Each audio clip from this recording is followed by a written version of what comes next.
Welcome everyone to the OBLES brainstorming session on Tuesday, September 6th, 2022. I want to welcome everybody that is joining us on the Zoom and on the YouTube channels tonight. My name is Jean Oliva, and I am here on behalf of Chris Johnson, who could not join us tonight. He is experiencing some health challenges, so we ask for everyone for your prayers and your good thoughts for his total well-being so that he can get back in the saddle again and join us once more. I would like to thank all of the people who are helping out with tonight's meeting, my co-hosts Lynn Nakamoto, Marty DeGarmo, the chat guardians John Barilla, Listra Tuick, Casey Zevenbergen, David Rosalski. Have I forgotten anyone, John? I hope I haven't forgotten anyone there. We couldn't do it without you, so thank you so much. And then our next thing is I want to introduce fellow founder Gemma Ramaki, who once again has— You're doing okay. Did you get Listra? I think I did. I did. And I think I pronounced it correctly too. Listra Tuick, is that correct? Awesome, awesome. So I want to introduce fellow founder Gemma Ramaki, who has once again found an amazing set of guest speakers for us for this OBLES brainstorming session. Gemma, if you want to unmute your mic and come on and say a few words about who you brought here tonight and the topics maybe they're going to be talking about.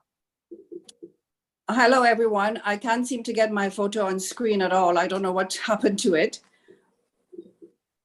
Can you guys see me? I don't see you. I see your name. I tried getting it on, but it just disappeared. I tell you what, do we want to push forward? Yes, I do. That's okay. That okay. Would be great. Thank you. I would like to introduce my sister, Donna Maria Gray from Jamaica, and her fellow colleague, Dr. Blair. They both are doctors at the Mandeville Hospital in Jamaica, and I will let them tell you what they do there. There you go, Dr. Gray. Hello, everyone. Thank you very much for inviting me to be a part of this experience. It is a great privilege, and I'm looking forward to speaking with you and telling you a little bit about what is happening in Mandeville, Jamaica. Is everyone hearing me clearly? And is everyone hearing me clearly? That's the most important thing. Can I have some response? Yes, it sounds great. I wasn't sure if you could see our thumbs up, but you sound great. Proceed. Awesome. So thank you, Gemma. My name, as she said, is Dr. Donna Marie Gray Henry. I am a consultant obstetrician and gynecologist at the Mandeville Regional Hospital. I think that's what you'd call an attending. I think attending would be what you would be the equivalent in America. I don't know what it would be like in Canada. So I'm an obstetrician and gynecologist. Dr. Orville Blair is also on the platform, but he's really there as a support for me. He's actually the head of the department, but I'm the one that's going to be telling you a little bit about what's been happening at Mandeville Regional Hospital. So Gemma tells me that there are many Jamaicans on the platform, but for those who are not Jamaicans, just to say that the Mandeville Regional Hospital, Jamaica is a small island in the Caribbean, and Mandeville Regional Hospital is in the parish of Manchester, which is pretty much in the center of the island, both lengthwise and widthwise. So we think it's a great location. We're close to the beach, an hour and a half from the beach in any direction. Mandeville Regional Hospital is a very critical hospital because of its location right there in the center of the island. And we serve a population of about 700 persons. The OBGYN department delivers about 3,500 ladies each year. And we also have a gynecology clinic, which looks after all of our patients. The hospital has about 226 beds, which I know doesn't sound like a lot compared to your huge hospitals in Canada and America, but we're pretty much always 100% occupied. We often have patients in our accident and emergency room waiting on trolleys, trying to get beds. Getting our patients in is always a problem. So it's not uncommon to see an occupancy of 110%. I mean, we've had, pregnant ladies sitting on chairs because we're so full. But I wanted to tell you about some of the projects that we're working on. We are always wanting to offer our patients better and better care. Even though we are in a resource-challenged environment, we want to give our patients the very best care that we can. And one of the projects that we have been working on is trying to establish a colposcopy unit. Now, a colposcopy unit is used to detect and treat cervical cancer. And we have in Jamaica quite a high risk of cervical cancer, a high rate of cervical cancer, and our cancers tend to affect young women and tend to be quite aggressive. The ideal way to detect cervical cancers is by doing pap smears. And then once you have an abnormal pap smear, the next step should be a colposcopy, which is like a microscope, and then a biopsy. Our problem is that we have the pap smear, but then we don't have the colposcopy and the biopsy. And so that hinders the way in which we can treat our ladies. We have for literally years. Before COVID, we've been trying to establish a colposcopy unit. We've been trying to buy the colposcope. We've been trying to buy the things that are needed, and we just have not managed to be able to do so. We are able to do biopsies, but in order for us to do a biopsy, we have to take the patient to the operating theater and do a cold knife biopsy. A cold knife biopsy is not what you should be doing. It's much more dangerous to the patient. It has much more side effects and much more long-term ill for the patient. And also you just can't do as many. So the number of patients that you can look after is much reduced.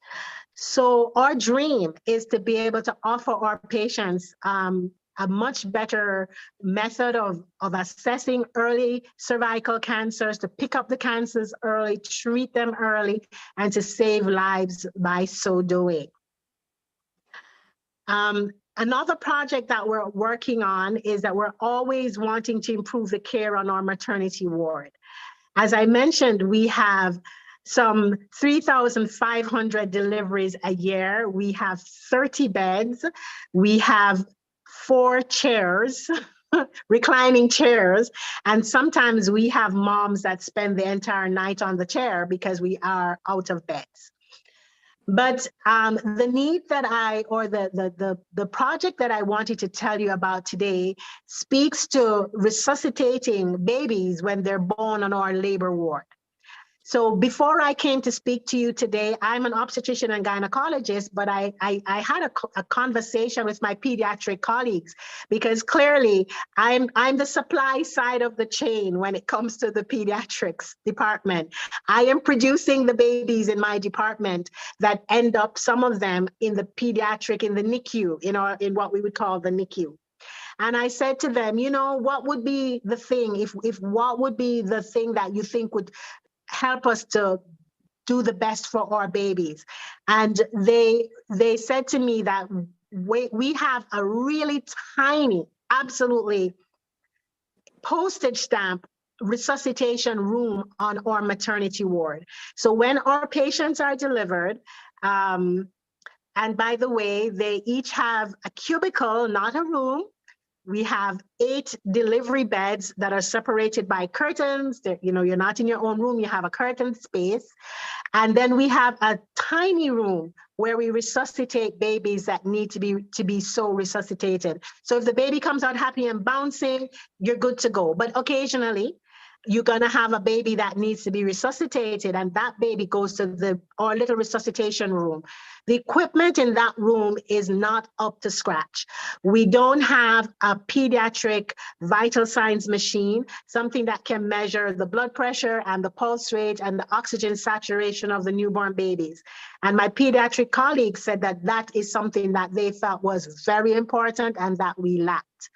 We also do not have a CPAP, a bubble CPAP machine in that room. And what that is it's a very gentle, I'm going to call it quote unquote ventilator.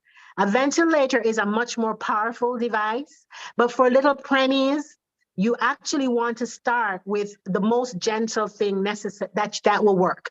So a bubble CPAP machine is the first sort of respiratory support that you give for a prem. And we often will have babies that pop out, we weren't expecting them till next month or the month after. So they're little prems, and we have to resuscitate them in that little tiny room before we take them down to the pediatric department. But that little room is not equipped to the degree that would support.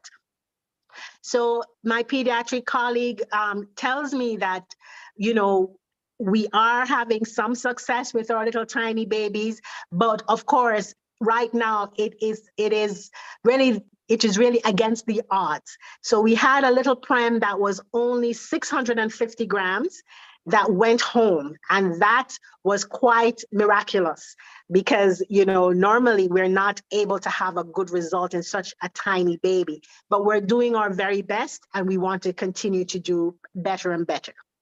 So I think I'll stop there and see if you have any questions or that I can answer. Well, Dr. Gray Henry, that is amazing, and you've really come to the right place.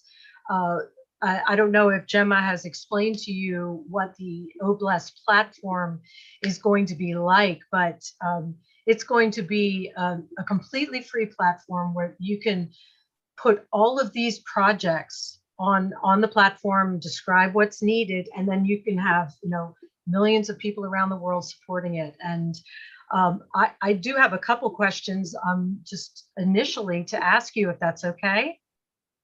Certainly. Yeah, in the projects that you've mentioned, the colposcopy unit, Yes. the bubble CPAP machine, and the vital signs machine, I think those were three specific things that you mentioned needing beyond larger rooms, more beds. Yes. Have you started to put a number on how much money you might need to get those things? So I have numbers for the colposcopy machine, because we've been working on that, like I said, for many a year. And our most recent estimate that comes from a supplier in Jamaica is 14,000 US. Now, Okay. yes, that we actually have a an invoice in hand, and that would provide us with the colposcopy machine itself, as well as the other things you need, like a smoke evacuator and all the other safety equipment and all the other little bits and pieces that you need to actually effect the service. Because one of the challenges we have is that sometimes you have the machine, but then you don't have the various attachments that you need, and so you still can't look after the patient. So that quotation of $14,000 included some amount of startup equipment, like at least enough that you could get going. Oops, am I unmuted? Well, I think I can speak for everyone here and say that is very doable. That is a very doable number. Wow. When we move forward, well, if you imagine, it's the power of numbers, right? OBLES is a crowdfunding platform. So Okay. like I said, we are starting with over 1 million founders. If everyone gave $1, that's $1 million. Now, there are many projects, so it's not like, it's just, but if you have, all you need to do is get the word out and present all of these wonderful details. I would start to, maybe start to draft up something where you have all the specific needs, renewable things, like if it needs extra, pads or fluids or something. I don't know these machines, but you would want to list all that out so people have a really clear idea of what they're contributing to and why they're contributing to it. Yes. And these are what, I mean, this is just wonderful because and I think we're so excited because we will be able to do this. Now, I don't want to take up all the time. So I'm wondering, Gemma, did you have any questions, or anybody else that's on the panel here? If you want to raise your hand, if you have a question for Dr. Gray Henry.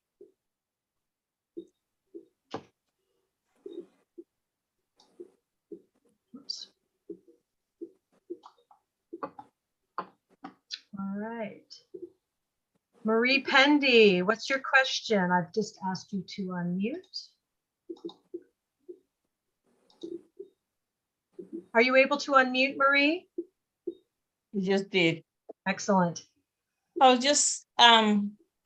was just curious when I heard Dr. Donna Marie Gray Henry. Hi, doctor. Good to see you here.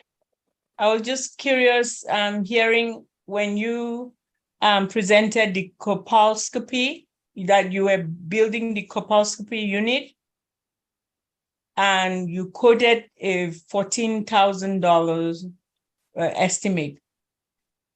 When you say you're building a colposcopy unit, is it like how many stations would you have in your colposcopy unit? Would you be able to, like, say if you had a GYN or OBGYN, like 3 of them came, they wanted to treat 3 patients.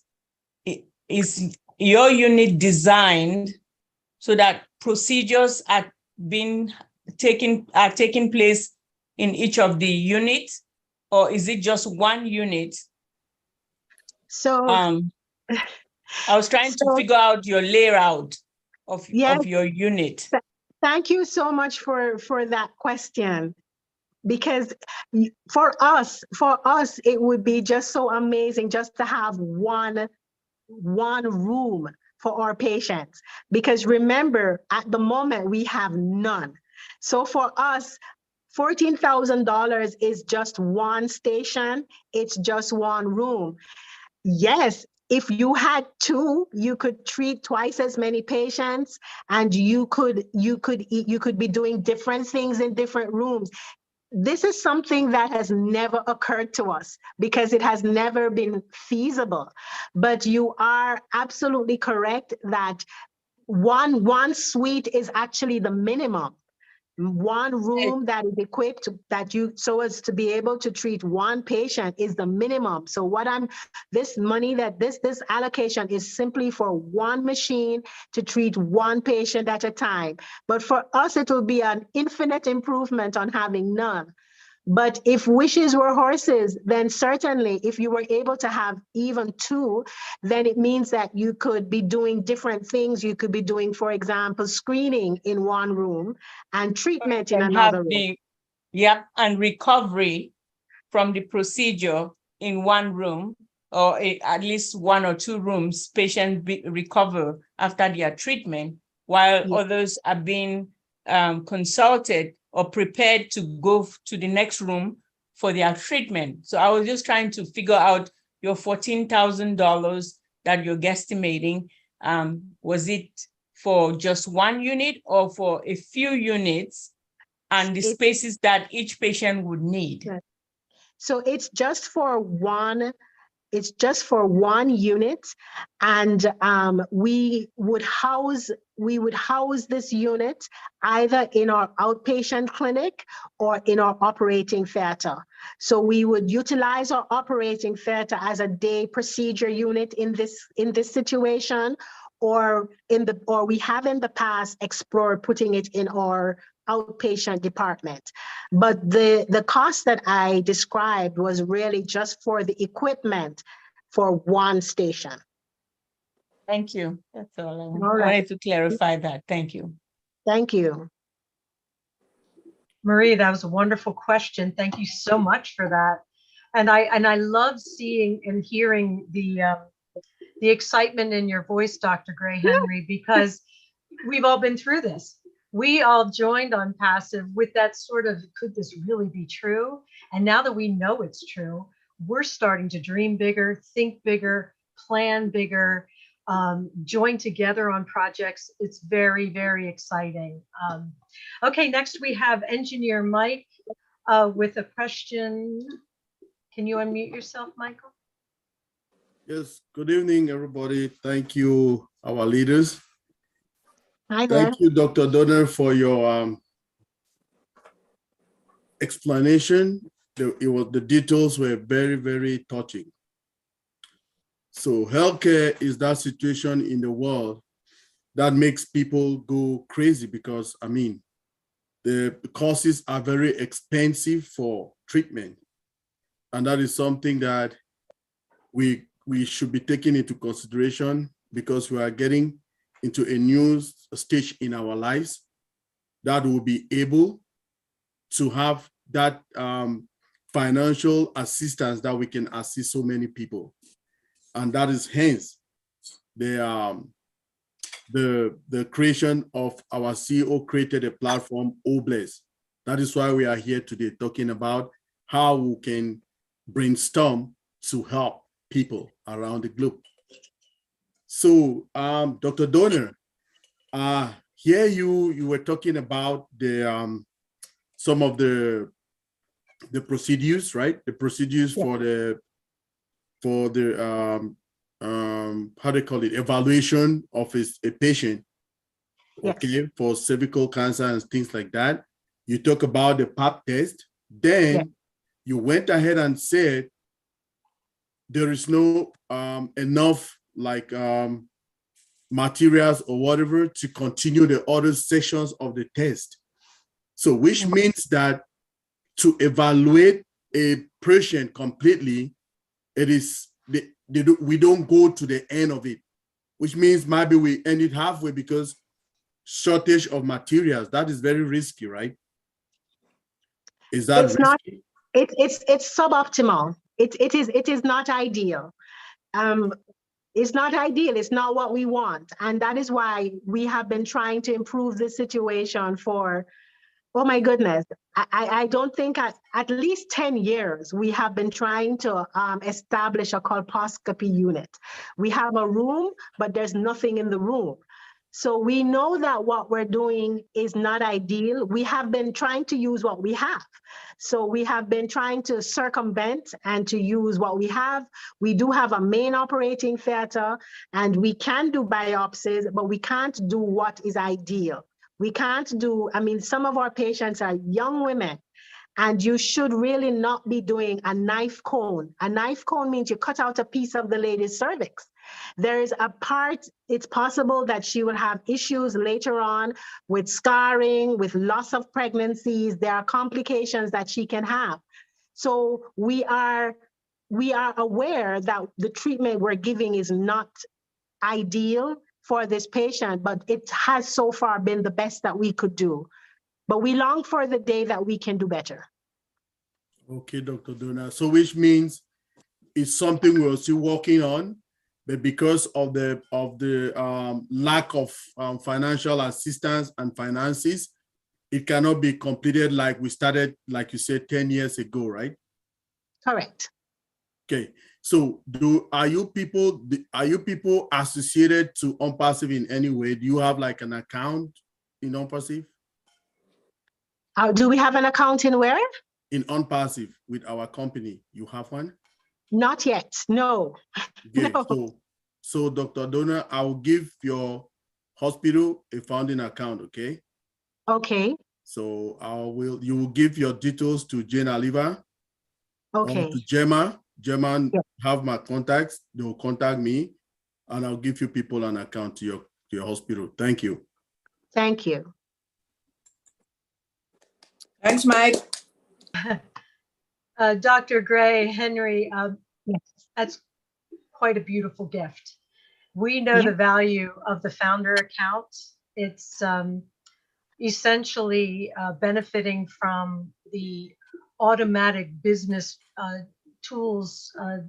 It's a lot I can't explain it all now, but it's essentially allowing you to, over time, have residual income to Wow. assist your projects, along with some other wonderful things. So it is quite a gift. Thank you so Thank much, you very Engineer much. Mike. Thank you. I'm excited. I'm excited that you're going to be a founder, because you are exactly the type of person that that positive attitude of, you know, I don't have everything I need, but I'm going to make do with what I have, and I'm going to make it the best for my patients. And that's that creativity and that determined and positive attitude is exactly the type of people that we want on this grand movement that we're on. So Thank you very much. All right, Bruce Gerstein, come on down. Hello and hello, Dr. Donna Marie. Hello. It's very nice to hear you. I've been to Mandeville. And Oh, Mandeville awesome. was the first place, my first experience there was the first time I had green banana porridge. Oh, I asked yes. the man, what is porridge? I never heard porridge. And he said, you come on, porridge. No, I don't know. He goes, oh, cereal, man, cereal. Oh, okay. But it was delicious. But that, I love Jamaica. Awesome. Awesome. It's a beautiful country. It is still a third world country. No matter how you see it, Jamaica is third world. So when you were speaking, all I could think was that there is much more to the story than just the one machine. There's many needs that you have in this hospital. It sounds like you need a lot of funding for the hospital to really be efficient. And what Engineer Mike has told you, he wants to give you a position which will help you get the funds, to help raise funds to make it into a very, very effective hospital that can help many people in Jamaica. And This is awesome. I think I'm struggling to really just appreciate it. It seems so amazing and incredible. Well, you will understand the blessings that you have just by you being here. Thank you so much. You can always say that there are no mistakes in God's kingdom. So there's no mistake that you're here today to hear about something that could really be an answer to a situation that seems almost, almost impossible to fix. But it's not, because with us, our CEO, Ashma Farah, says, think bigger, dream bigger. I always say, the dreams are free, so dream as big as you want. Oh, bless That's amazing. I always say that too, that dreams are free. They are. So now you have a blessing put upon you. And so when you accept this gift, you're going to find that the whole world opens up to everything that your heart wants to do in terms of helping people there. And I bless you, and I think you're a very powerful woman. You're very clear on your desire to help. And I really commend you on all that you are trying to do. Thank you so much. Irene. Thank you so much. Thank you so much. I'm excited. I'm excited to see what can happen. I'm excited for you. We're all excited for you. And Gemma will be able to explain more. I'm not sure how you met Gemma, or but she can also, I can explain absolutely, and Gemma can share with you what's involved in that. So it's clear. Okay, Dr. Benny Tinglet, come on down with your question. Hi there. Thank you. Thank you, Sister Jenny. I want to welcome each and everyone. Good evening, good morning, good afternoon to my brothers and sisters on this amazing webinar in different parts of the globe. Dr. Donna Gray, Dr. Donna Marie, exceptional presentation. I noticed that, about your hospital. You know about your patients. You know what is really happening. Because of unpassive, everything will be okay. I believe so. Yes. It is your determination, right? You're determined to do everything to help your patients, to help each and everyone. Because we all know that health is very important. Everything is important. But if you cannot take care of yourself, it's not good at all. I noticed you stated a lot of things. You presented a lot of stuff. I was so amazed, or should I say, I felt sorry about what is really happening, especially when patient comes in and some of them are just sitting and there's no space. Yes. So, yes. It is, if I may ask, what is the potential to upgrade the facility, the surface, the staffs, and the rest? So the gentleman before says that dream big, and I am a dreamer, and we are dreamers. We do have, one of the things that we are blessed with is that the hospital is on a large campus. In other words, we have land, we have space. So we do have space for expansion. Right adjacent to the maternity ward, there is space for expansion. I mentioned that our ladies in the delivery room do not have rooms for themselves. They labor on a bed separated by a curtain, and they are not able to have a husband or partner with them because there's no privacy. So you could not have 8 gentlemen in the space because in an emergency, the curtains are all over the place and there's just not enough privacy. And one of the things that we are aware is that women labor better if they have support. They labor better if they have their partner, their chosen birth partner. They actually have less pain, need less cesarean sections, need less pain relief. But we have just not been able to offer them not even the comfort of their husband because we don't have enough space. The situation is that you're in a cubicle with 4 laboring ladies divided by curtains. Wow. So a better solution would be to expand the labor ward, to have a few more beds, but also to expand the delivery area so that each patient would have a room. You know, even if it was a cubicle, but a cubicle, a semi, you know, even if the walls didn't go straight to the ceiling, but in such a situation that they could have their caregiver, even if you had to say that caregiver was a mom or a sister, you know. So we don't have a nurse's station in our delivery room. What?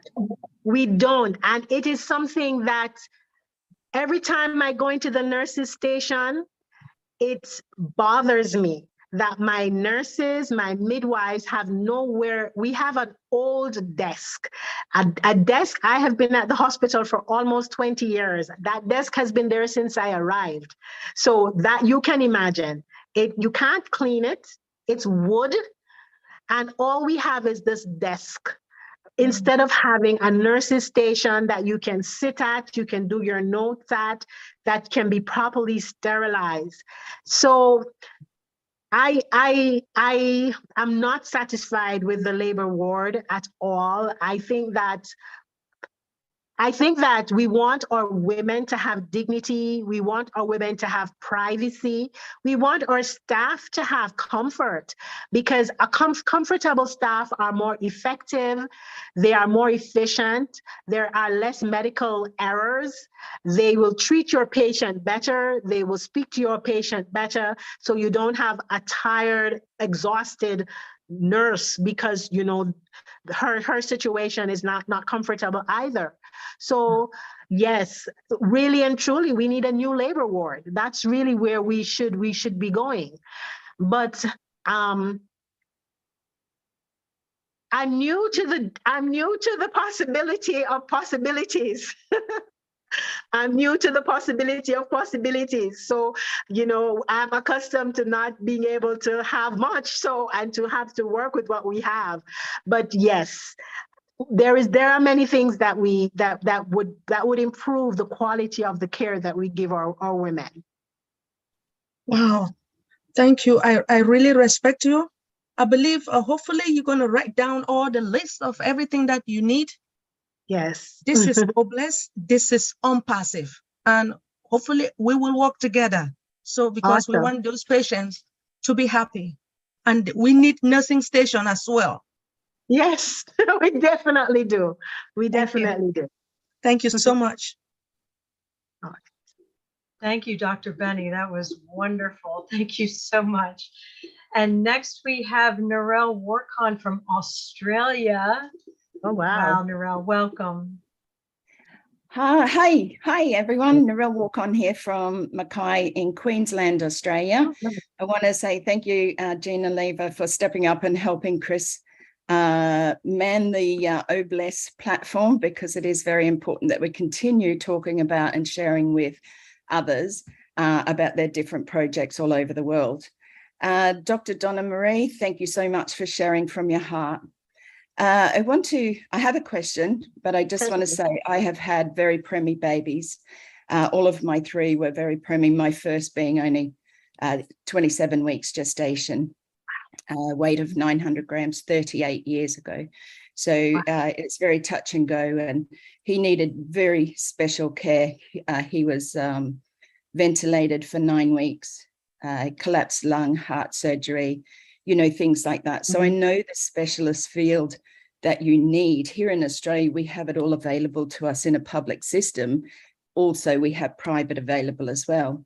But my question is around humidicribs and things like that, which is so important. You spoke of a little baby being born 600 grams and it eventually going home. You know, at what stage was it agreed that the baby was big enough? Over here, the babies can be 5 pounds. Or have to be 5 pounds before they're able to go home. Was that mother sort of given the option to take the baby home? Was it big enough to take home? What sort of specialist care is around that? But I know that humidicribs are very, very expensive. Over here, I'm not quite sure what you have available there, but do you actually have humidicribs available there and the specialist care for those premature babies? So I'm not a pediatrician, so I'm not sure what I'm not sure what a humidicrib is. I'm wondering, is it an incubator? Is it? Yeah, like we call it a humidicrib here, but it's an incubator so that they're in a closed environment, like a hard plastic see-through where you can put your hands in. The nurses can do what they need to do to that baby if it's being fed through the nose, or whether they need oxygen. Oxygen is put into their heated because they can't retain their body heat. Understood. So we do have some incubators. We do have we have a pediatric department, and we have what we call a special care baby unit. But we always need more. I know that, for example, we only have 2 ventilators. So there are times when you have a baby that needs a ventilator who cannot get a ventilator. There are times when you have babies that need to be in the incubator that cannot get an incubator. And for example, when we have a baby that's born on the maternity ward and we need to get that baby to the special care baby unit, we are the transport incubators. We just wrap up that little baby and run. We don't have a good portable incubator to take the baby in.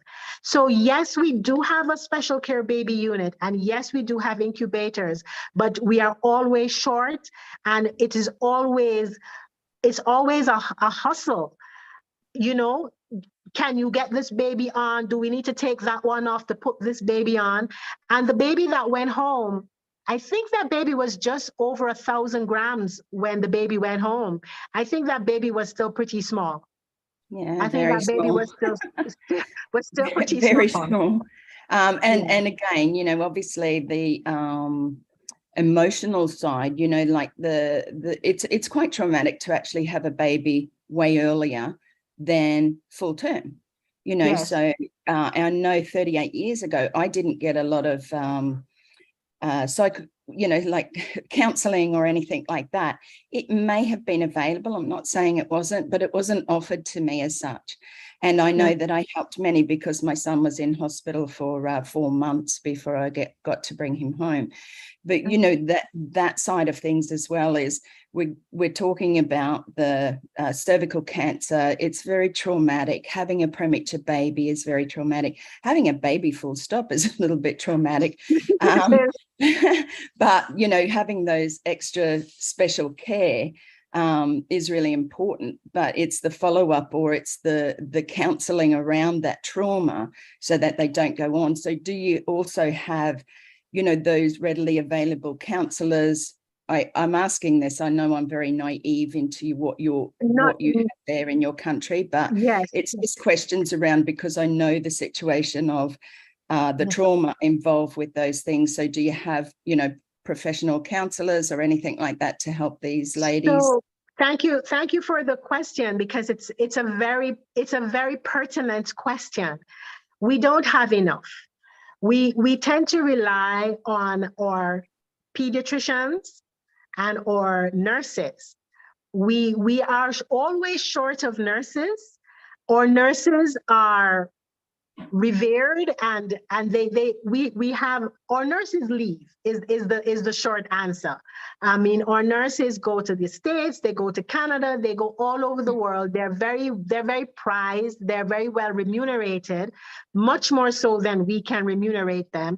So a constant distress is that we never have the quota of nurses that we're supposed to have. If you're supposed to have 6, you have 5 or 4 or 3 or 2 people call in. There people are doing double shifts. So even although we train lots of nurses, they leave at a really alarming rate. And we rely on these very same nurses. So for example, if I have a patient who I anticipate to deliver prematurely or has a malformation, a prenatal issue that I know will translate to a neonatal issue, I'll call the pediatric department and I say, please come and have a talk with this mommy. And if they can come, they will come. But if they're short-staffed and if they're under pressure and if they're busy with 30 babies and not enough staff, they will often say, Doc, I'm sorry, we can't come. You guys gonna have to just talk to that mommy. You know, so we certainly don't have, to the best of my knowledge, counselors whose sole job is emotional support or whose sole job is, no, we don't have that. We have community midwives, we have hospital-based midwives, we have pediatricians, but a counselor, even we have to do everything. We have to be the lactation specialist, we have to be the counselor, we have to be the mommy sometimes, we have to be the parent sometimes, we have to do it all. We have to do it. And I know that the industry all over the world is lacking those qualifications. Like you said, your nurses will leave, whether it's because of a better pay structure, qualifications where they can step up and do more in that field, and that's why they leave. So we really need to look at the base product of providing or having more nurses or people who want to step up and go into that nursing role, you know, and then on to maybe even more doctors and things like that. I know here in Australia, it's a sad situation sometimes when, you know, you can't get in to see a doctor for a week or whatever, and we think that's bad enough, you know. So I want to say thank you very much for bringing this forward, because my son, who is very much alive, and I praise God for that. However, he needed a lot of specialist care, you know, so he had always wanted to donate a humidity crib or incubator, as you said, you know, to here in Australia, you know, but over here they're about $1 million. But I think we need to look further afield, and I ask everyone to open their minds about this, because I think it's important that we look at what is available to us here in Australia, America, Canada, wherever, but also like in your situation, you know, start there first, because what we have available here is probably never going to be enough, but it's plenty, okay, where you have basically nothing, or certainly don't have the need, like what you need.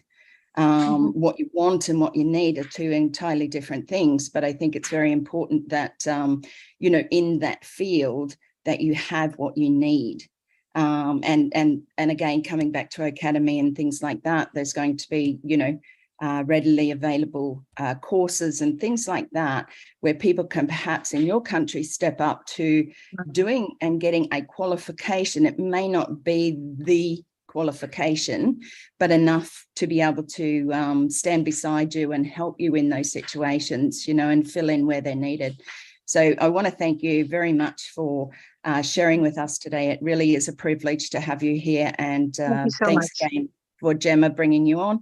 And thanks again, Janine, for allowing me to speak today. Thank you. Narelle, those are fantastic points.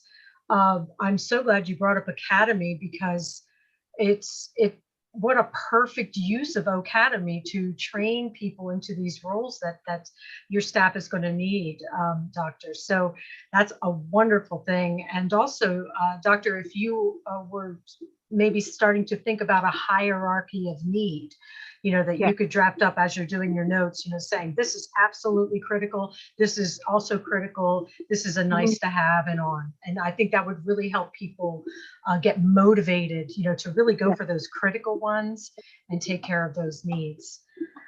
All right, we have Richard Lamott from Canada. Richard, come on down and talk to us. There we go.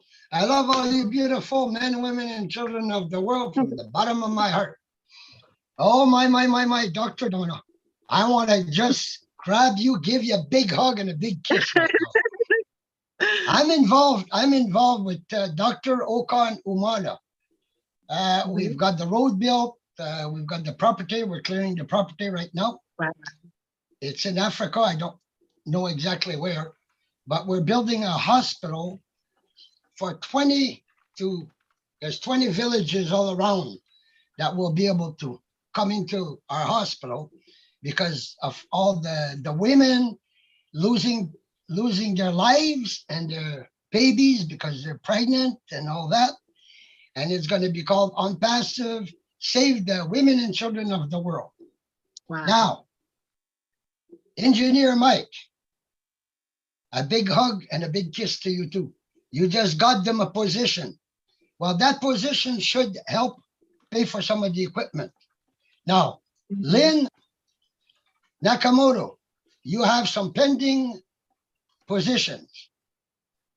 I want to get one of those pending positions from you for Dr. Donna's hospital so that they can not only buy equipment, but can also get more apples to do more for the hospital.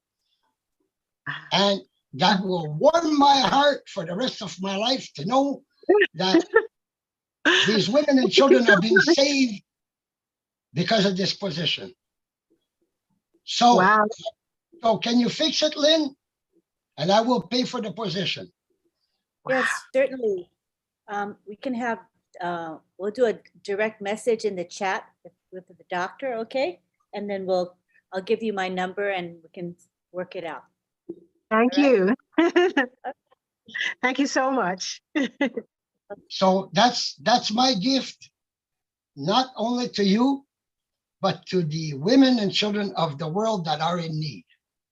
Thank you so much. And I Thank would you so love much. I would love to be there and be able to have one of those babies in my arms and comfort it. Congratulations, Dr. Donna, for what you're doing, and thank you for being with us. And from the bottom of my heart, I'm giving you a big hug and a big kiss.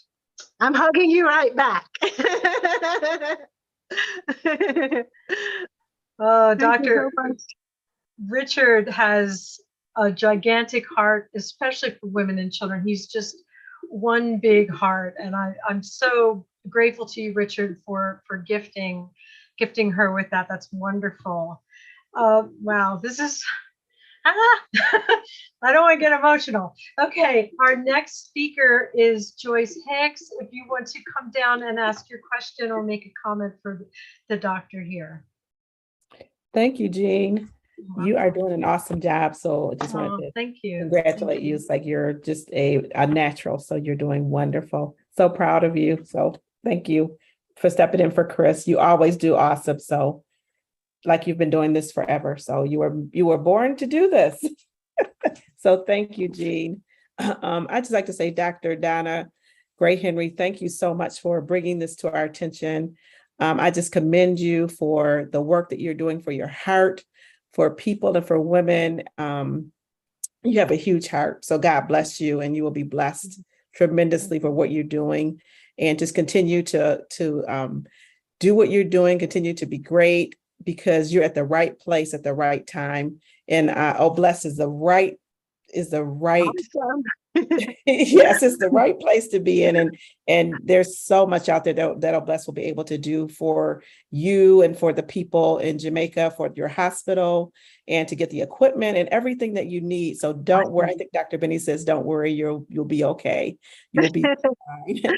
And I understand and I can relate to this. My granddaughter was born premature, 1 pound, just 4 years ago. And I just can't even imagine not having the equipment and not having the people in place or anything in place to help her survive, and as well her mom. So, this is just so important what you're doing. I think it's a great thing that you reached out, and Jerma, thank you so much for bringing her to the forefront, so that we as Passivans and we as the Oblast family will be able to help and to do anything within our power. So I can really relate to that. And as Engineer Mike said, dream bigger. As Mr. Ashford tells us, it's like, whatever you dream and make it, 10x that. So I'm going to tell you to, 100 times that dream, because you were given a position and you are just totally blessed just from that. And then the one from Richard. So you'll be able to do so much. You'll be able to meet every need that's there within your community, within your hospital. And I that was the comment. So I do have, do you have follow-up is there follow-up for the patients and follow-up for the babies? I know you said you have pediatricians, but if someone needed something right then and there, is there follow-up available?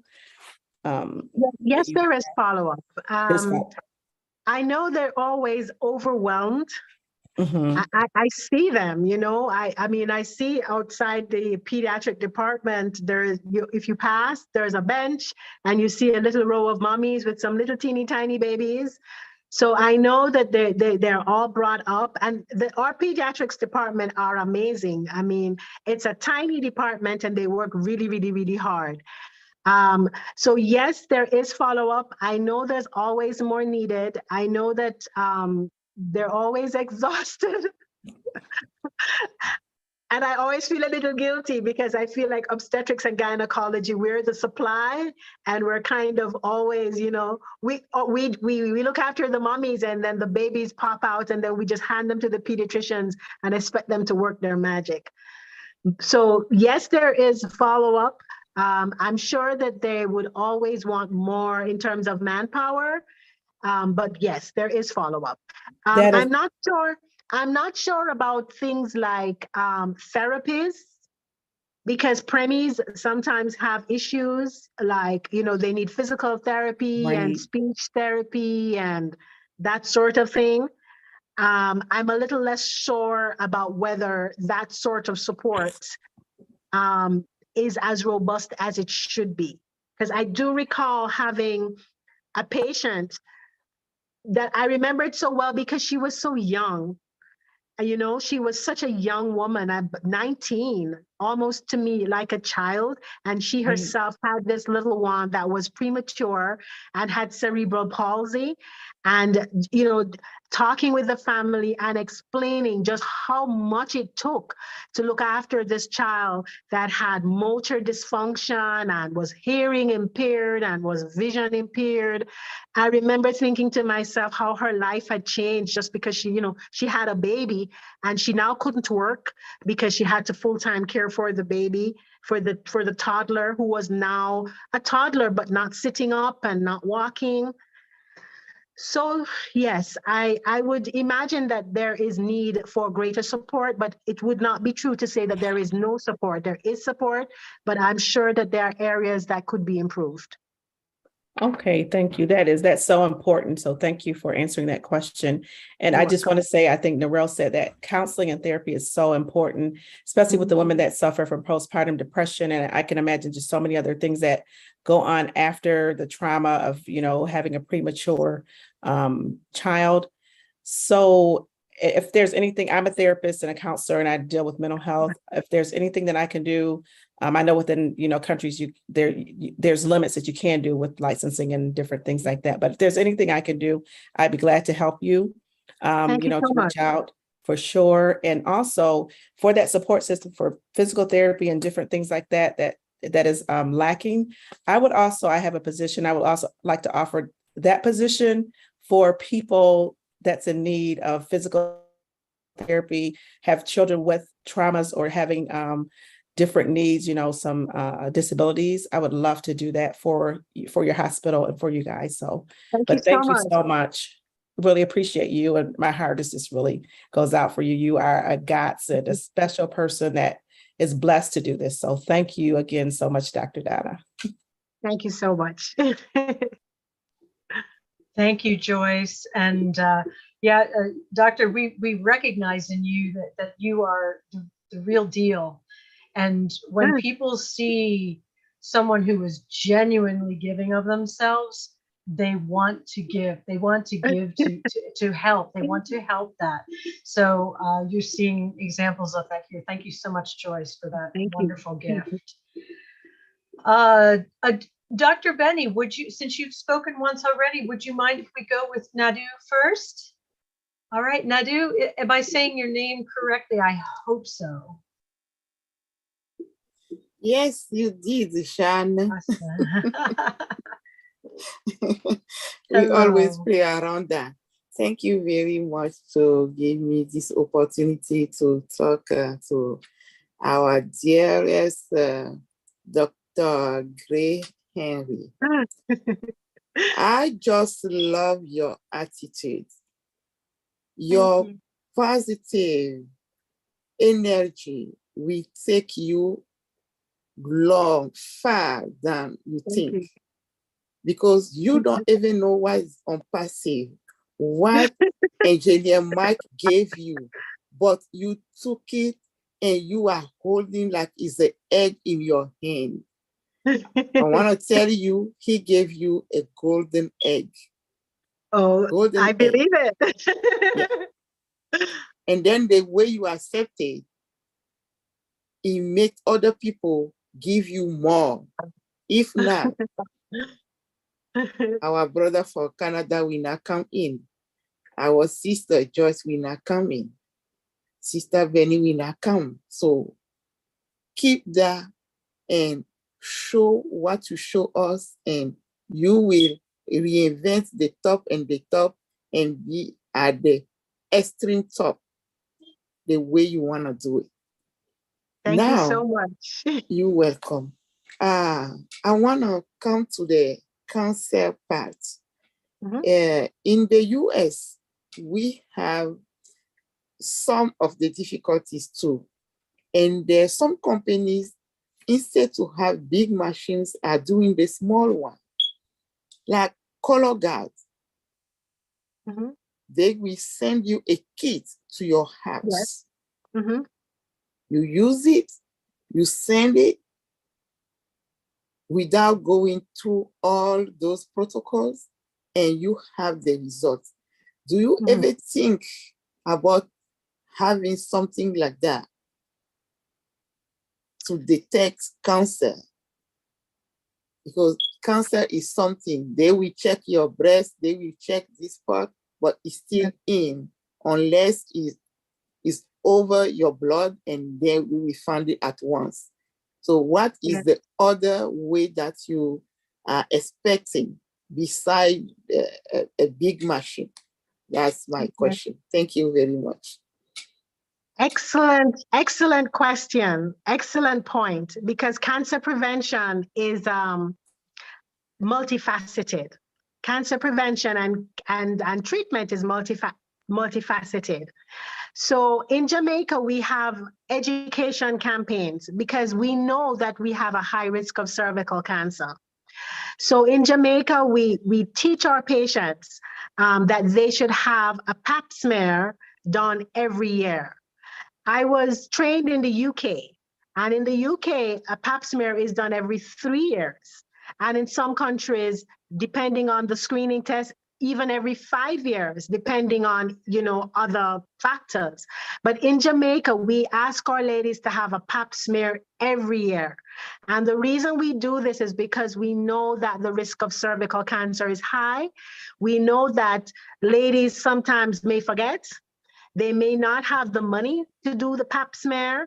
So if you tell them to do it every 3 years, they may do it every 2 years. And at least you have a better chance of picking it up than if you tell patients every 3 years, then they'll forget for 5 years. When it comes to breast cancer, we teach our patients about self-examination. And we teach our patients that they should self-examine the breast, that most breast cancers are discovered by the patient herself. And so we place a lot of emphasis on education. So whenever we meet our patients, wherever we meet our patients, we try to explain to them all the things that you can do to mitigate your risk. When it comes to bowel cancer, I don't think we have the at-home testing as you do in the States. So at the moment, as far as I know, you do have to go to a lab and be tested at a lab. And I think bowel cancer is something that we probably need to teach our patients more about, because it is a very significant risk. It's much higher than most patients realize. For gentlemen, I know we're talking about the ladies here and the babies, but for gentlemen, prostate is quite a high prevalence in Jamaica. And we struggle because culturally, our gentlemen do not have good health-seeking behavior. They don't want to go to the doctor. They don't want to have a rectal exam, a prostate exam, because they find it culturally, unacceptable. And so prostate cancer is another thing that we struggle with.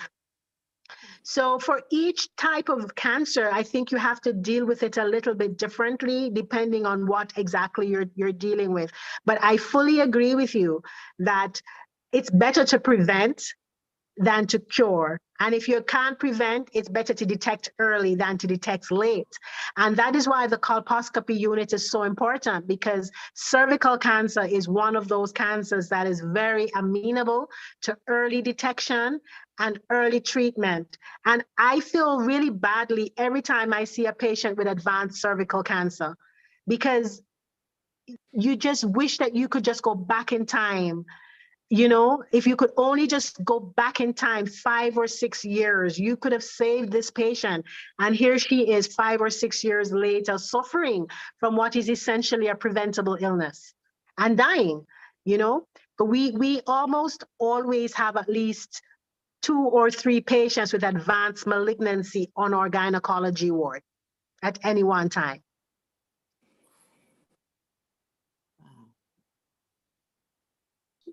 Anyway, thanks a lot. Thanks for everything that you are doing. Thank you very much. Thank you, Nadu. Next, You're I'd like to welcome. call. I'd like to call Tina Go. We're going to try get everybody that has not asked a question first, and then we'll go back to Dr. Benny and Bruce, if that's all right. Good morning, good afternoon, good evening, everyone from the Offensive family. I love you all. My name is Tina Jaco, and I am your friend. I always forget to say this, but I'm trying to be composed here today.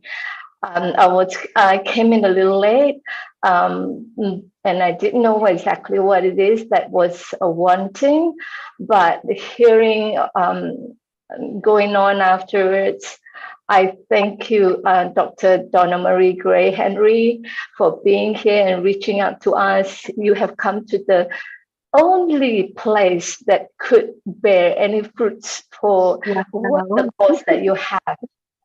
I love you, and I must say, I'm coming out here after all the people that with the greatest gigantic heart, like Jean was saying, that I can't say much more, but I wish to confirm what Narelle had said earlier with regards to emotional therapy. I'm a life coach, I'm certified life coach, but I always tell my people that I'm a life learner. And because of all the experiences that we have in life, I started out with a young marriage, hopeful of being a mother of many children because I come from a nine sibling families. And so I wanted that for myself as well. But as God Almighty has it, it didn't come true. But my resilience and what you have with the resilience in your course is the same. I'm blessed with 2 beautiful adult children right now, but I had 6 failed pregnancies and with stillborns and with so that emotional therapy for a mother who's having a child and being sick or cancer stricken, and it's so important, and especially so if she has lost a baby at birth. And that's where I come in, being a life learner. And I hope to help in any way that I can, be there in Jamaica with you, with the moms who needs that kind of help. I'll be here. And also at the same time, I wish to thank Gemma Remeke. Thank you for bringing her on here.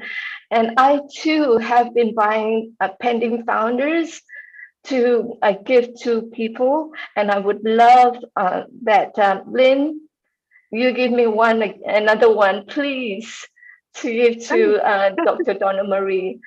Thank you so much. That's all. I can't say much, but I know that I'm here. God has sent me here to listen to your cause and to reach out my little hands to you. Amen. Thank you so much. Thank you so much.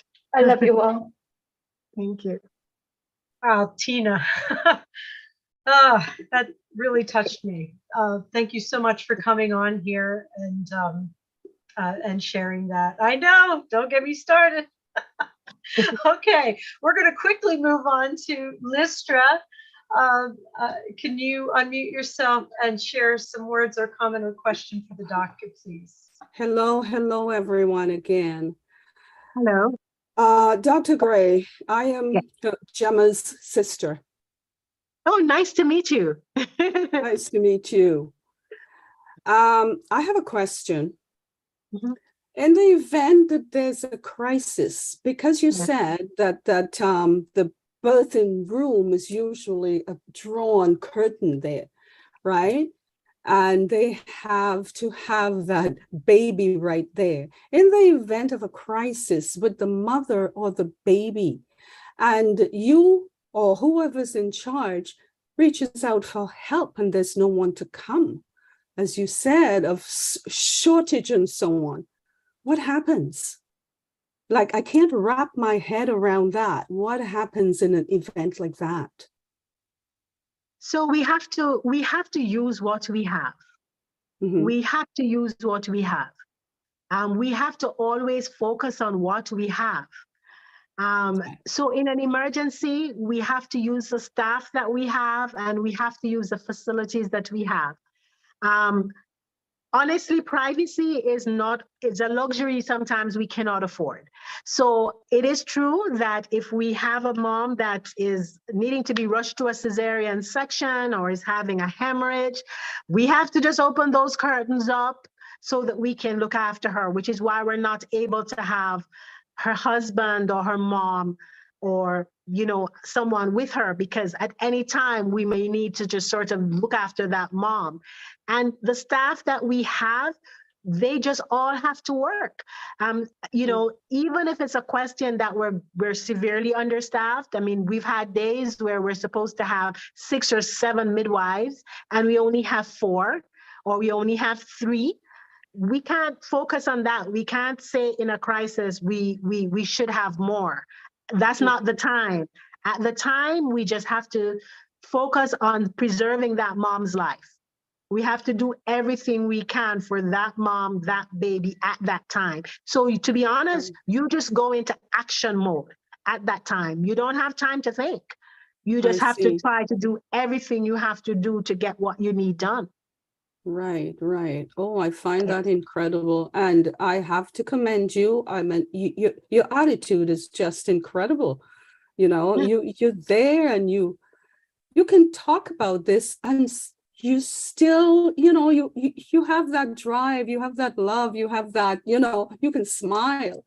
So yeah, you're doing great. Congratulations. Congratulations. And we're all here to help. And things will look better. It will get better. And you will be so blown away. You will be. Well, I promise you. I believe it. promise you. Thank you. Wonderful. Thank you so much, Listra.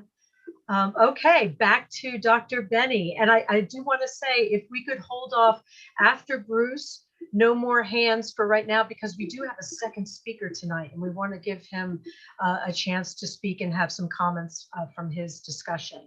So Dr. Benny, if you could unmute and share your thoughts. Thank you. Thank you. Just short and sweet question. Short. Thank you. Dr. Gray Marie. Yes. First of all, I love your smile, just like mine. Yes. I know that because of the way you talk and your hard work, I know that you do pray all the time before you go to the hospital, right? Because our God is with you. Yes, taking care of those patients. You mentioned something about machines or equipment. One thing to get the machine or the equipment, but do you have professionals to do the job? If so, what about the fundings? What about funding for professionals? Yes, please, to do the job, to take care, let me say if you have the machines to take care of the children, like the cervical cancer and the rest, do you really have the professionals to do the job and the funding? So that is a difficult question to answer, and I'll explain why.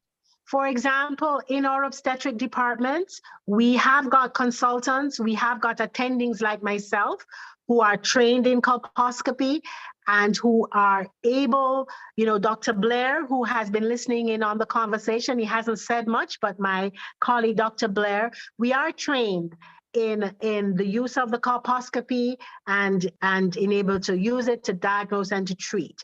So I would say that, yes, we do have specialists, for example, for the colposcopy unit. As I explained, we struggle with our nursing cadre. And specialist nurses, for example, nurses to work in the operating theater. There have been days when we've gone to the operating theater and the doctors are there and you can't do the case because the operating theater nurse, you have no operating theater nurse, or you have no recovery room nurse. This is not uncommon for us. Or you start late because the nurse that was on duty the night before and she has to get a break because she's doing 2 shifts back to back. So in terms of in terms of manpower, we have a greater challenge with nursing staff, I would say, than with even medical staff, because, you know, our nursing staff migrate and they leave. So in terms, I think that the challenge for us would be specialist nurses, midwives, counselors, paramedics is more of a problem even than doctors. My hospital does not have an oncologist, which is a cancer care specialist. Even though we look after patients with cancer, we look after patients with cervical cancer, we look after patients with uterine cancer, but we do not have a cancer specialist. There are cancer specialists in Kingston, which is an hour and a half away, but it's a cumbersome system to have a patient on a bed, and then you have to put them in an ambulance to send them to Kingston to a clinic or something. So one of the things that we look forward to is to having a cancer specialist, a gynecology cancer specialist in our hospital.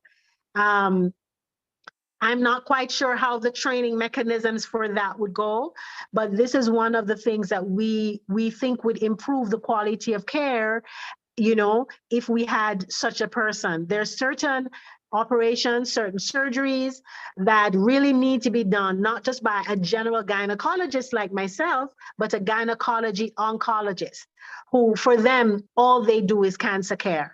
And we look forward to perhaps having that one day at Mandeville. By the grace of God, you will have it. Absolutely. Amen. Thank you so much for coming. We really appreciate you. Thank you. Thank you. Thank you, Dr. Benny. And now, Bruce, would you share your words with us before we switch to our next speaker? Okay, Sister Donna Marie. I call you sister rather than doctor. That's true. What all the things you've said, you've resonated so much with the hearts of people here. Look at what they've done. Now, I want you to think about this for a minute. I told you, think big. You just talked about many things that you need. Yes. But we were becoming a founder. There are now just under 1.5 million founders in the world. Many of them will be test for what you need in Jamaica. And even if only 25% of them give even $1 to your cause, you could have many machines. You could hire the best staff that you need. But the big thing for me to suggest that you do is have a wish list and think big and think of everything you need, because everything, one of the slogans in On-Passive is uplifting humanity. And we want to uplift your spirit in Jamaica. How are we going to do it? We uplift you, we uplift the health and the welfare of the children there, the people there, the wives that all the people need help. And help you fight cancer and do all those things. And all those things are possible because, again, in God's world, there are no limitations. So I want you, this is a little assignment, just make a list of all the things that you need, because in time, on Bliss, we'll be able to provide the funding that you will need for that. Okay? Thank you so much. Again, many blessings to you, many blessings to your family. Thank you so much. Thank you so much for you. Thank you. Thank you. Thank you, Bruce. And I'm glad you brought that up, because the thing that's, you know, Jamaican founders, you know, I don't know any off the top of my head, but I'm sure they're around. And just by your sharing tonight, it's like word spreads. And there may actually be, we have doctors, we have nurses, we have, you know, in the ranks of the foundership.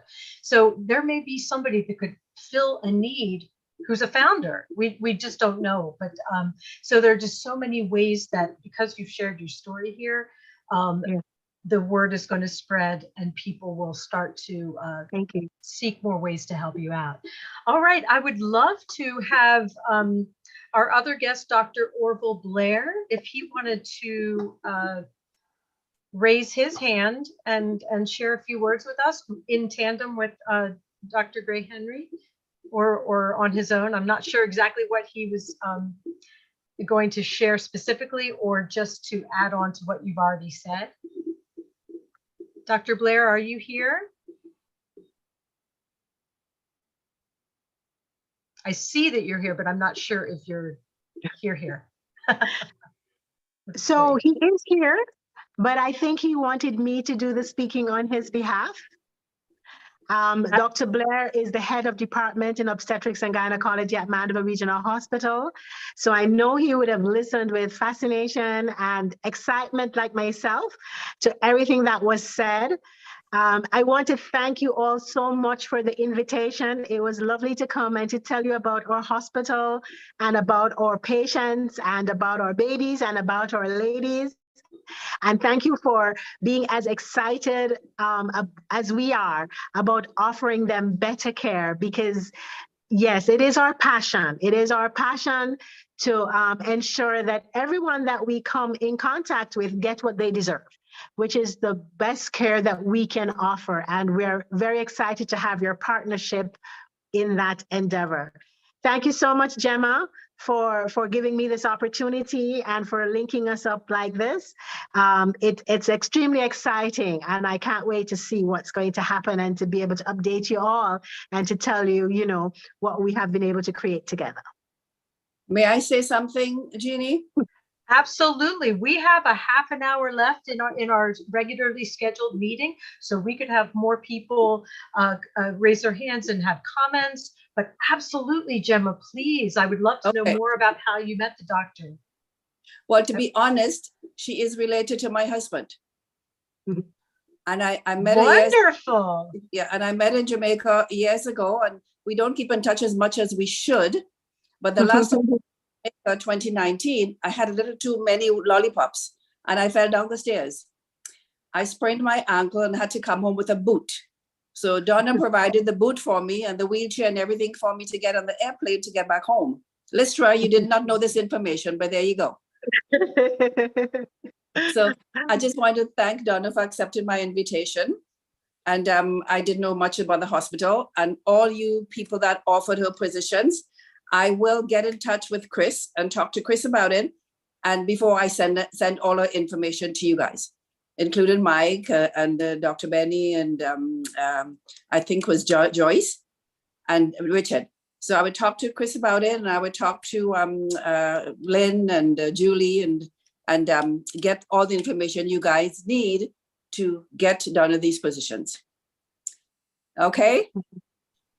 Thanks again, Donna. Love you. Thank you. Yeah, thank you, Gemma. Wow. I mean, By you the are way, really batting 1,000 with your guest speakers. She's a really good cook too. Every time I go to Jamaica, I get a meal from her. She's a fantastic cook. Well, then you'll have to get together with fellow founder Red Redfern, who is a chef. You can talk food. He would love that. He would love that. Thanks, Liz. Well, I tell you what, so now we have a little bit more time if we'd like to discuss more, if people have more comments about some ideas they have for the doctor or anything on this kind of a topic, you can go ahead and raise your hands. And if Dr. Blair decides he wants to share anything, he can absolutely raise his hand also. Come on, Dr. Blair, I'd like to meet you. Yes, this is about the safest, most loving environment you'll ever find. So, okay, Tina, do you have some more to say to us?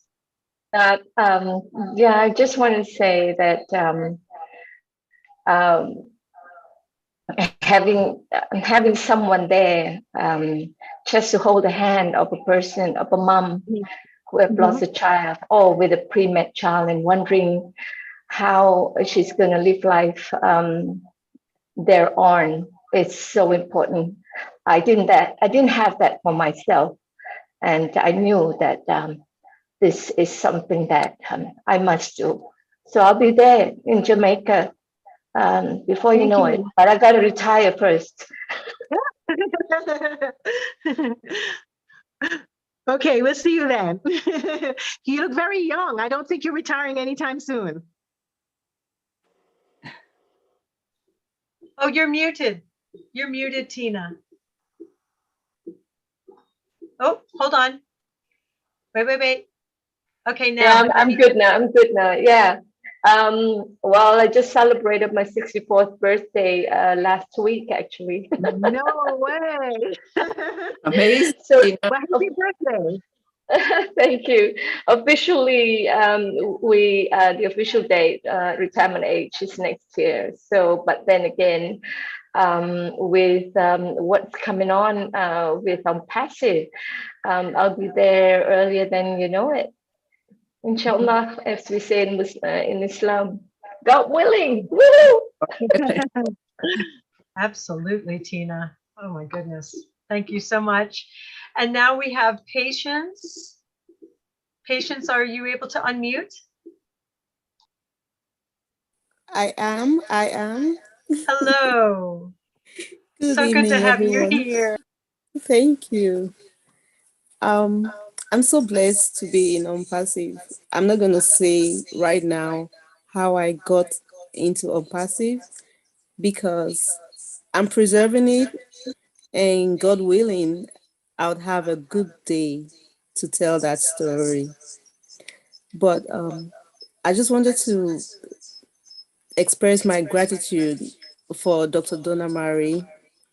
All the stories she's told us, the presentation she's made of the various departments, all the scenarios that she's brought up. I have everything in my head because I've gone through everything she said, either myself or my family member. And Tina was just stressing the importance of having some emotional counselors around. It's really so important. I'm glad she mentioned that several times. I wanted to also make a comment that since Dr. Marie is already a founder, there is no way that there will not be success for the hospital. And I just wanted to also add that in the educational part, I can find some of the oncologists that would be able to guide for the educational part of the hospital. And with me growing and setting up my own section of OBLES, I'll be able to help for some of the education also, especially for the junior staff. Yeah, because I've been a medical assistant for about 18 years. So I have a little bit of knowledge.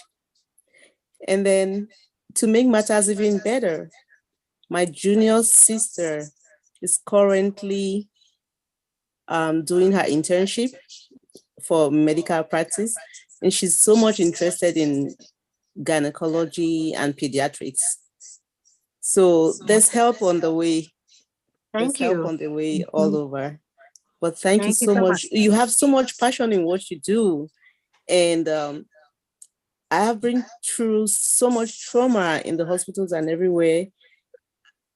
I just can't imagine if every patient had you for their doctor and stuff like that. They'll just be healing in 2 days' time.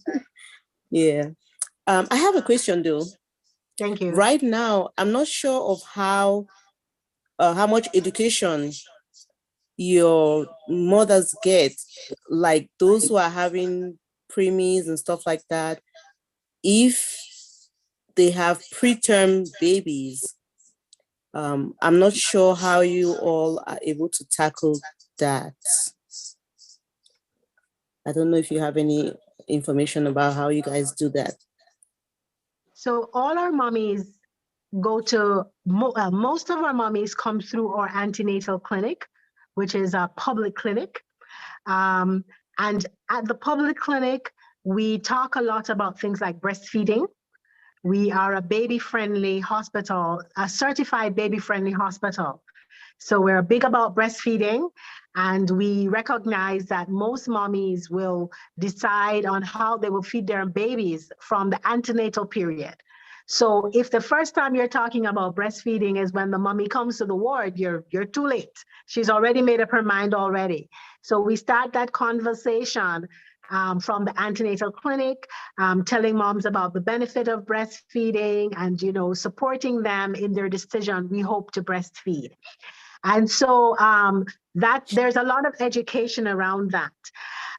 In terms of moms who have babies who are born prematurely, as I think I was explaining earlier, we would identify those moms if we could, because some preterm babies turn up completely unexpected. You know, the pregnancy is going along and all of a sudden you're in labor and out comes the baby with no warning at all, in which case you really don't have a chance to prepare mom. But wherever we can predict it, we do try.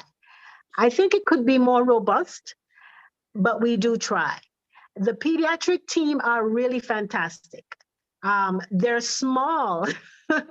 They're small. It's a tiny group, but they really do try. They try to, you know, talk to the moms, talk to the parents, and give as much support as they can.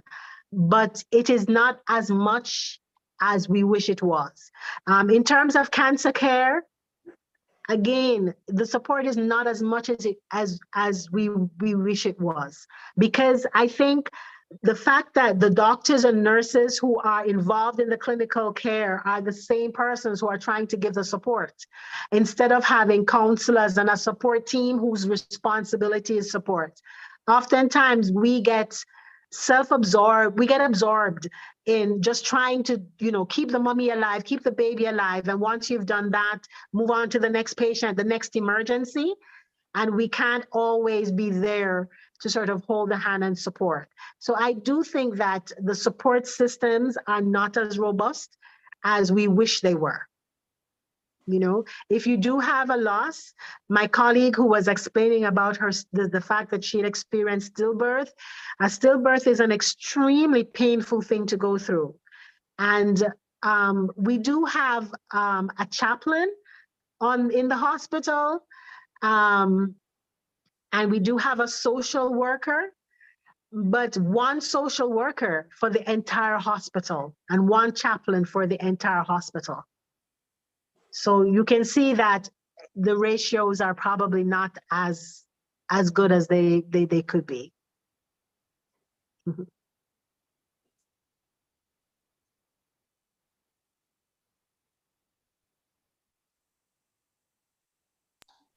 You're muted, Patience. Can you unmute yourself? Oh, hold on just a second. Okay, thank you. You're welcome. All right. Well, thank you so much for that explanation.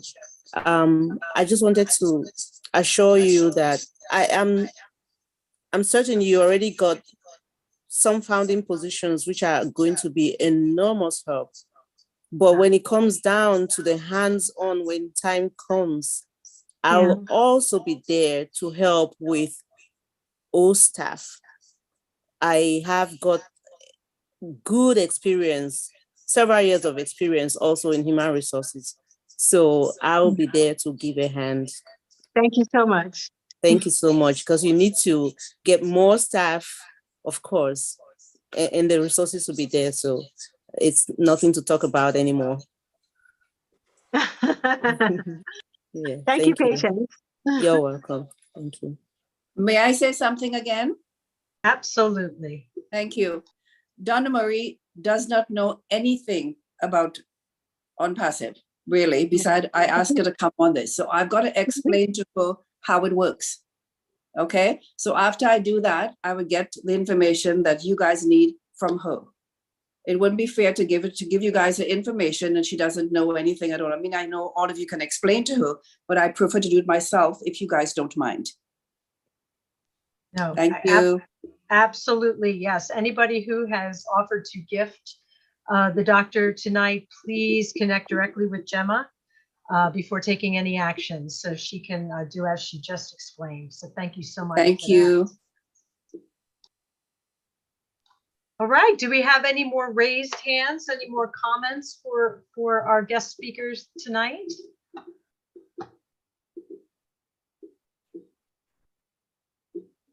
I know it's probably pretty overwhelming, Doctor.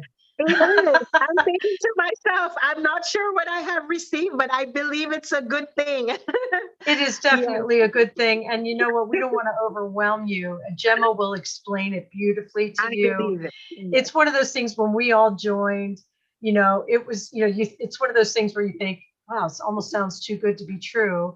But then you join the journey and you learn more, and it just becomes part of the fabric of who you are. And then you just start to, as everyone has said, to dream bigger, to just relax into the knowledge that things that we never dreamed could have been taken care of are going to be over time, you know, and it's just a beautiful thing. Okay, we have Karina Lance from Canada. Please come on down and share some words. Thank you, Jean. I appreciate it. Hello. Hi, guys. I just wanted to say thank you, Engineer Mike, Richard, and Sister Joyce, for the positions that you're giving to Dr. Gray and what you're doing for her. I know she doesn't realize, but soon she will. But thank you as well, Dr. Gray, for coming on here. I'm just blown away. I'm just listening, and I love this very much. All of you, you know, it warms my heart to know that what we're going to do for you and for a lot of people. So thank you for coming, and thank you for being here. And thanks to all of you. I love you all very much. Thank you for giving me the opportunity to talk.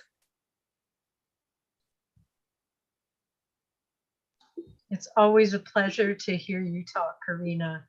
And thank you for being one of the early adopters of this beautiful company movement. It's people like you that have been in from the beginning that have made it possible for those of us who came later. And so thank you for that. All right, next we have Jake Fish. I know you're going to have something amazing to say.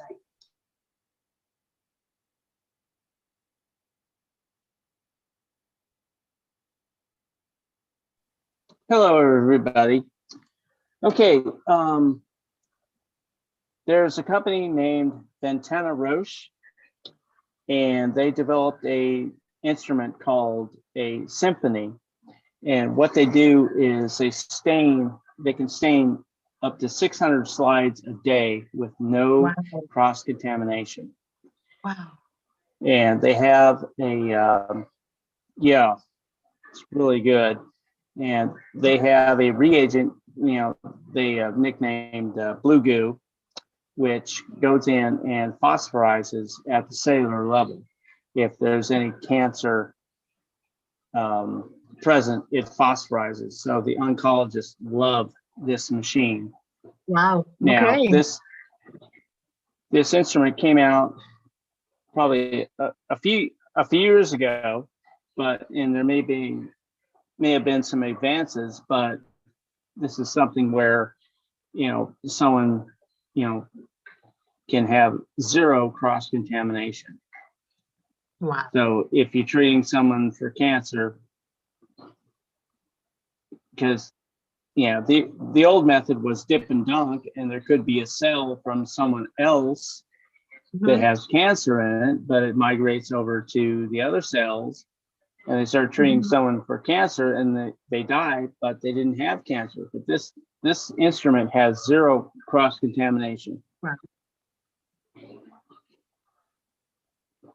That's And fascinating. one of the things, you know, when you're screening for cancer is the weight and the worry.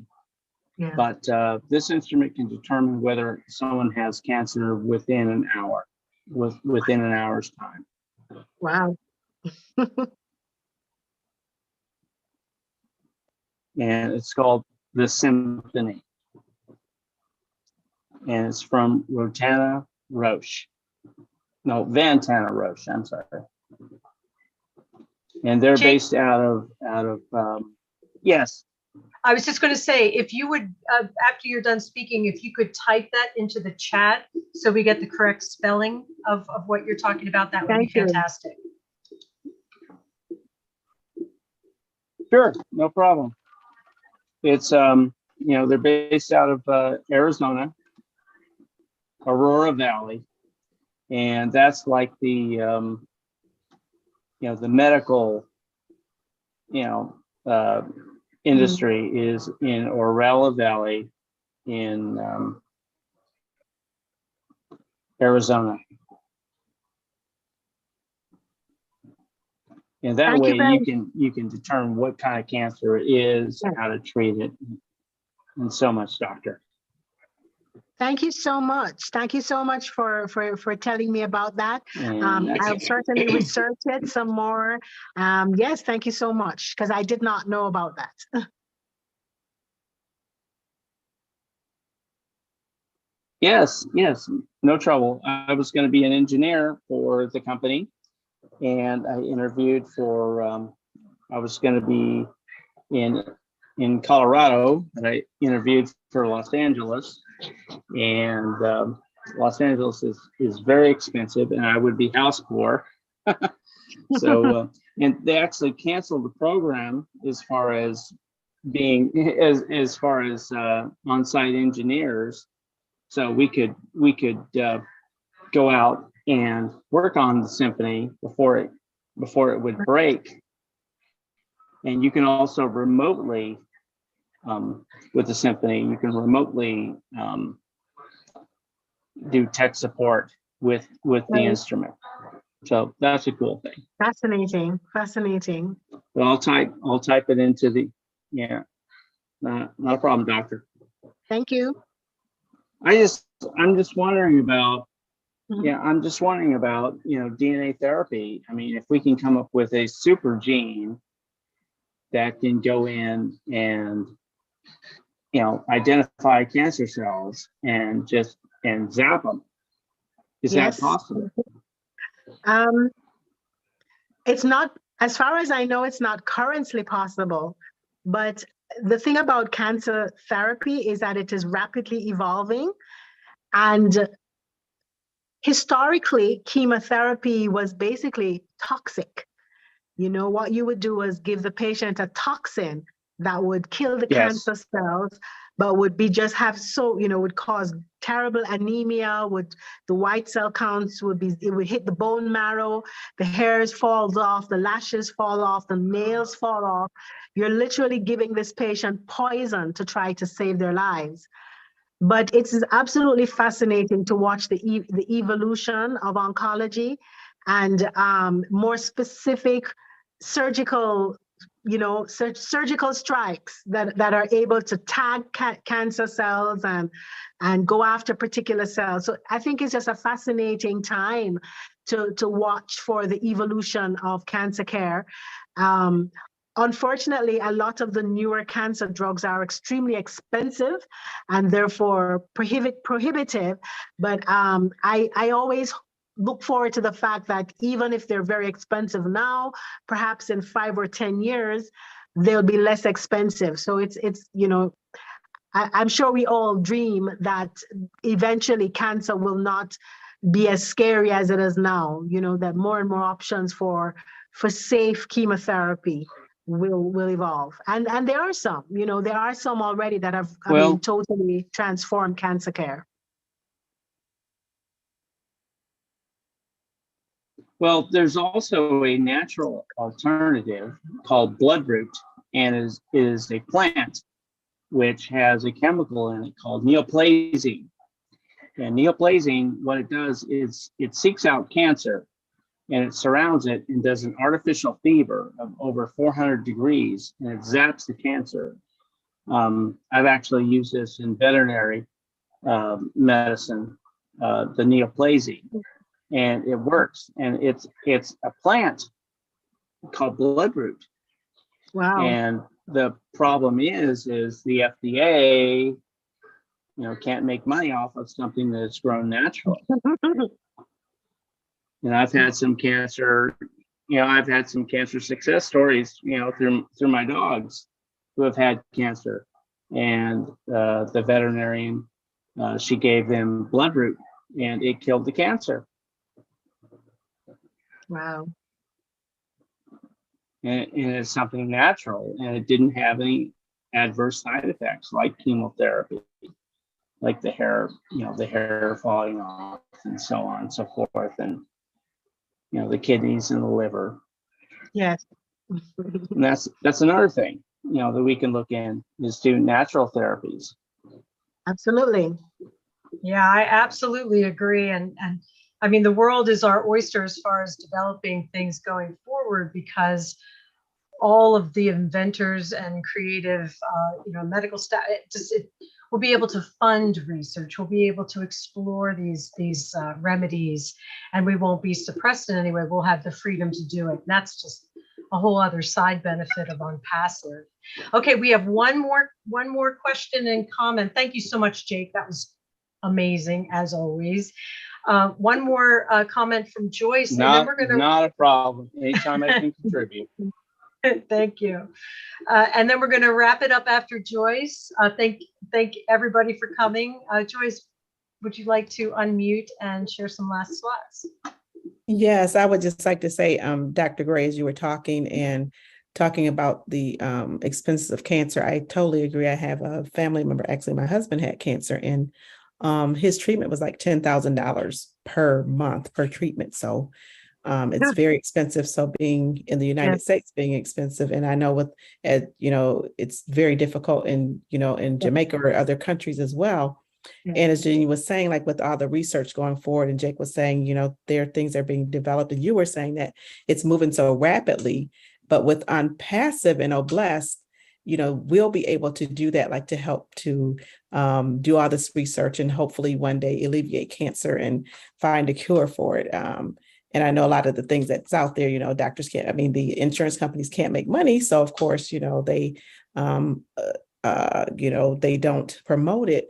So I just like to say that, yes, definitely with everything that's going on, we'll be able to help in so many ways to help patients with treatment. So I experienced that firsthand. The expense is very, very expensive, $10,000 a month. But he's a survivor. So, God blessed him and healed him. So, just so thankful for that, and my faith is just, my faith is just over the top, because I believe that God is a healer. And I know with the patients that you have, I believe that can happen as well too. So again, thank you so much. Thank you, Jean, Lynn, everyone, for the supporting my sister and friend, Jean. You did a wonderful job. Thank you again. Just love you guys to pieces, and just look forward to meeting everyone, and so look forward to having you as a founder as well, Dr. Gray Henry. Thank you. Thank you. Thank you, Joyce. All right, well, we have a few minutes left. We're going to wrap up. I would love to once again thank the doctors for joining us today. Thank you, Gemma, for bringing our wonderful guest speakers tonight. Thank you to all the co-hosts, Lynn Nakamoto, Marty DeGarmo, John Barilla, Bruce Gerstein, Lister Tuak, Casey Zevenbergen. Have I forgotten anyone? I hope I haven't. Thank you all for making this possible. Thank you to everyone, watching the chats, even that aren't chat guardians, to make sure that everything out on YouTube has been, positive and accurate. And we could not do this without you. I hope everyone got something out of tonight's discussion. It was absolutely amazing. We've just got so many ideas about how we can help this hospital in Jamaica. And Dr. Gray Henry, did you have any final words for us? Yes, certainly. So thank you so much for accommodating me on this amazing platform. It is true that I don't think I fully understand the scope of what it is that you're trying to do and that you're going to accomplish. But I'm looking at the banner across that's behind you, and it says the lifting up of humanity across the globe.